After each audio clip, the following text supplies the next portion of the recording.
In Montreal, you expressed some shock at Quebec opening up a trade office in Tel Aviv. Raised a few eyebrows because Tel Aviv isn't among the many disputed land in Israel. Do you believe that Israel has a right to exist? Israel does exist.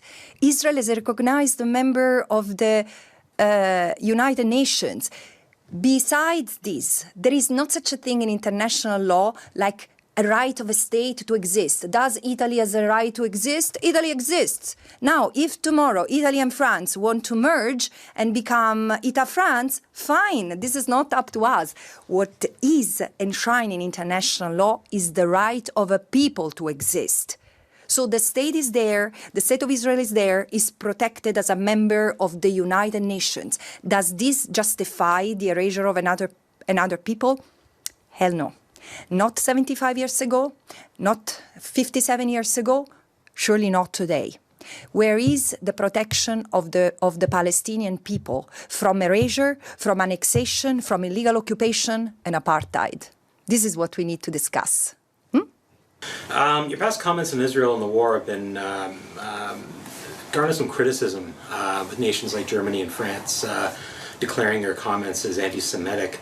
With that in mind, you talk to me, are you able to acknowledge the role that Hamas has in this current conflict? Of course, I've always done. I mean, there is no question whatsoever about that. Let me be clear. I've said on October 7 and since then that the crimes that have been committed against Israeli civilians had to be investigated and punished. No question about that. I have condemned the crimes against Israeli civilians, the killing, brutalization, and the taking of hostages. And with the same rigor and with the same firm spirit, I have condemned the crimes that Israel has committed against the Palestinian people before, on and after October 7, including what now looks like a genocide. Israel has capitalized on the rage, fury, and the extreme pain of the Israelis, turning them into many soldiers, into willful executioner of an extermination plan. Now, let's go to the states you mentioned who have accused me are the United States and Germany and France, states who are clearly involved and supporting in what Israel is doing. It speaks to their record, not mine. Because frankly, not only I am supported my mandate has been supported and protected by Jewish people, organizations, and scholars since the very beginning, just to clear the record. But this is not, my statements are not against the Jewish people or even the Israelis. My assessment is on the performance of the Israeli government. It could be led by Buddhists, Muslim, Christians, atheists. It wouldn't change. The problem is not the state of Israel. The problem is, or its existence. The problem is the fact that Israel practices apartheid against the Palestinian people, continues to maintain an unlawful occupation that is the vehicle to take the land, to expropriate the resources, and to erase the Palestinians. And in order to enforce that plan, it's now also committing a genocide. Genocide is a means to an end. Israel has seized the opportunity to continue what it has been doing since even before its existence, taking the land of historical Palestine without the Palestinians. And it's not even me. Listen to what they say. They're ministers, they're parliamentarians, they're settlers.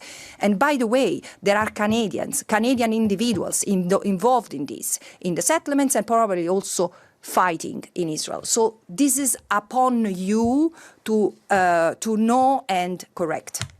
Yes. Can I ask about the two-state solution? The Foreign Affairs Committee here is studying what they call the quickest path to recognize a Palestinian state by the government of Canada. Do you think that is a useful exercise? Could it lead to peace if Canada does so? I beg your pardon, but I'm not comfortable with language like useful exercise while there is an imagining government officials or parliamentarians entertaining themselves in useful exercise when there is a genocide ongoing. The priority is to stop the genocide. If the government here, the parliamentarians want to call it ceasefire, call it pear and apple, call it the way you want, but this is the priority. The rest is secondary, which doesn't mean that the recognition of the state of Palestine is not important. My question is, if this country has entertained the discussions on the two-state solution, how come it has not recognized the state of Palestine yet? What is to be debated? So again, recognition of the state of Palestine shouldn't take time, should be automatic, should be an act of coherence. Otherwise, if you don't recognize it, it means that you shouldn't be talking about that at all. Why are you even a voice in the debate? It's about coherence. I know that what I'm saying is blunt, but we need to be blunt because the impunity that has been granted to Israel for decades has led to this, which is a disaster both for the Palestinians and the Israelis. And again, diplomatic talks has been turned into a place to justify the unimaginable, the illegal. So yes, the state of Palestine should be recognized. Let's move on. But the point, the question is not that. The question is self-determination. Even if you recognize the state of Palestine and it's merely a perfunctory act, what do you do to realize the right of self-determination of the Palestinians? Is Canada spending any of its political capital to make sure that the genocide ends as soon as possible, the ceasefire, whatever? But then there is already a deadline set for the end of the occupation. The ICJ has passed an advisory opinion which declares the occupation unlawful and to be dismantled unconditionally and totally as rapidly as possible. And that as rapid as possible has been defined by the General Assembly. It must happen by September next year. What is Canada doing to ensure that the occupation is dismantled? And then, more than this, there is apartheid. I know that in this country you feel uncomfortable with the word apartheid, but you have to tell me why. Because I, together with Israeli human rights organizations, Palestinian human rights organizations, Human Rights Watch, Amnesty International, Harvard University, and thousands of Israelis, talk about apartheid and give you the evidence of it. And here, like in other parts in North America, I hear, we cannot say that word. It's your problem. Again, international law is so clear that doesn't allow you to find excuses. So, however, end of the genocide, end of the occupation, end of the apartheid. This is what it means applying international law and helping build peace for Palestinians and Israelis and anyone who calls that land home. Do you think, you alluded to this in French, I just want to ask again in English, but Canada promotes itself, this government especially, as a government that supports an international rules-based order, but you can look no further to the South Africa case at the ICJ where the Prime Minister said they respect the court but not the ruling. Canada's inaction or lack of inaction, what do you think that says to our reputation that we hold dear here, that we are a country that respects the United Nations, respects international law? How does this event, what's happening in Israel and Palestine, speak to our beliefs? I can tell you I think I made it clear in French and English what I think. I think that this is not coherent. There is a lot. Let's be very honest. You cannot say that you are in favor, you recognize the primacy of international law and then violate international law in the meantime. You cannot say that you recognize the primacy of the International Court of Justice and then you depart from the application of the principles that have been dictated by that court. There is incoherence, and that incoherence has a name, is lack of compliance. Now, how does this affect Canada's reputation? Look, I think that the world is much more articulated in its capacity of seeing and understanding also the nuances. First of all, something that, I live in an Arab country and I travel a lot across Arab countries. And there is so much admiration for the young people and the universities who have mobilized in this country in solidarity with the Palestinian people. And this includes, in this country, like in the United States, a substantive Jewish component.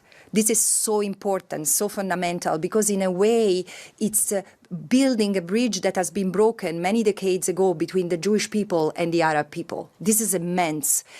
And so people differentiate the political level from the people in general. I also think that the media in this country as well, like not different from the rest of the West, have not been very diligent or led by ethical principles in reporting what was happening in Palestine before October 7, on October 7, and after.